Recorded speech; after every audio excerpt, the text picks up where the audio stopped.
আল্লাহ রাসূল সাল্লাল্লাহু আলাইহি ওয়াসাল্লামের কাছে একজন সাহাবী এসে জিজ্ঞেস করলেন, ইয়া রাসূলুল্লাহ, ইয়া হাবিবাল্লাহ, আমি তো নিজেকে ধ্বংস করে দিলাম। কিভাবে ধ্বংস করে দিলে? বললেন, ইয়া রাসূলুল্লাহ, আমি রাত্রিবেলায় আমার স্ত্রীর সাথে মধুর সম্পর্ক আদান প্রদান করেছি। কি করেছি?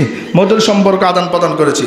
মানে ওই সময় সাহাবীরা রোজার মাসে রাত্রিবেলাও স্ত্রীর সাথে মধুর সম্পর্ক আদান প্রদান করাটাকে নিজেকে ধ্বংস মনে করতেন, কারণ জানা ছিল না। সাথে সাথে আল্লাহ তাআলা কোরআন আয়াত নাজিল করেছেন। কি করেছেন? কোরআন আয়াত নাজিল করে আল্লাহ তাআলা বলেছেন যে তোমরা ইফতারের পর থেকে শুরু করে সেহরির আগ মুহূর্ত পর্যন্ত তোমরা চাইলে স্ত্রীর সাথে মধুর সম্পর্ক আদান প্রদান করতে পারবে। সুবহানাল্লাহ।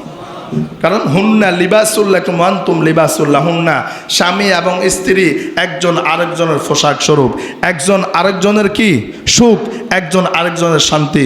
আওয়াজ করে বলুন ঠিক না ব্যাটিং?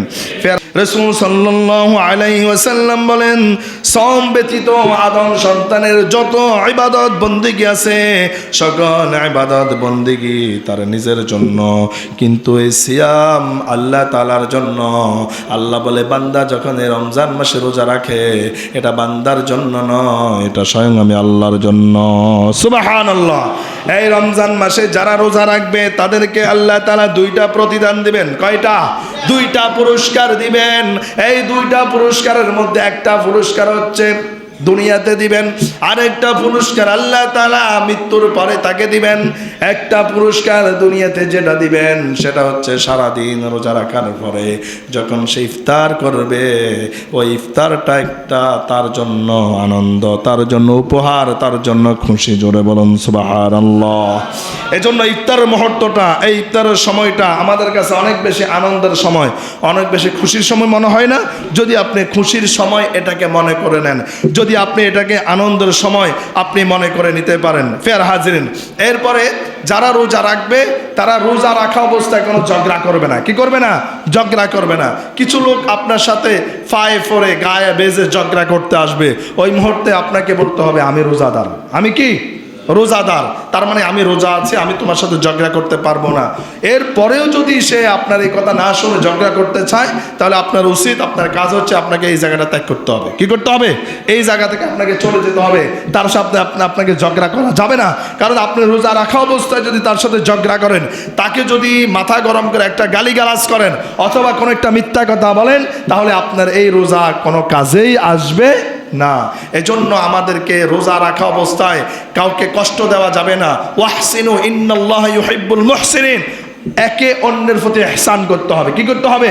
ইহসান করতে হবে, দয়া করতে হবে, মায়া করতে হবে, করুণা করতে হবে।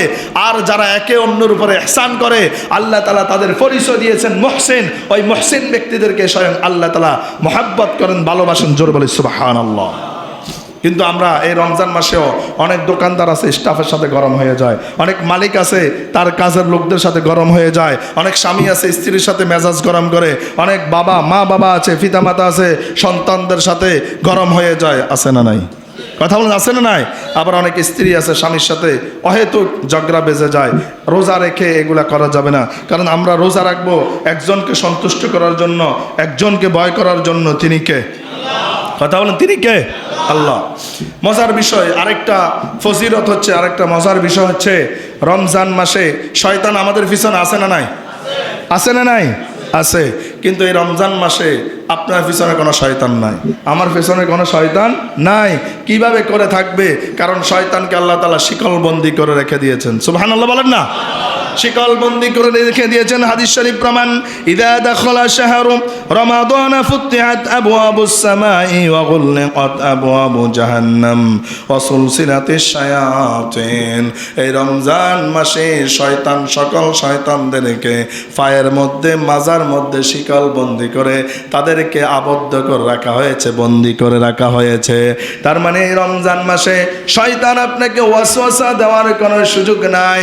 এই রমজান মাসে শয়তান আপনাকে ভালো কাজ থেকে ফিরিয়ে নেওয়ার কোনো সুযোগ নাই। এরপরেও যারা রোজা রাখবে না, নামাজ পড়বে না, ভালো কাজ করবে না, বরঞ্চ সেই একটা শয়তান। জোরে বলুন ঠিক কিনা? কথা বলেন। কারণ এই রমজান মাসে কোনো শয়তান নাই। যে ব্যক্তি ইচ্ছাকৃতভাবে রোজা ভেঙে ফেলবে, সামাজিকভাবে তার উপরে কঠোর শাস্তির ব্যবস্থা করার দরকার আছে না নাই?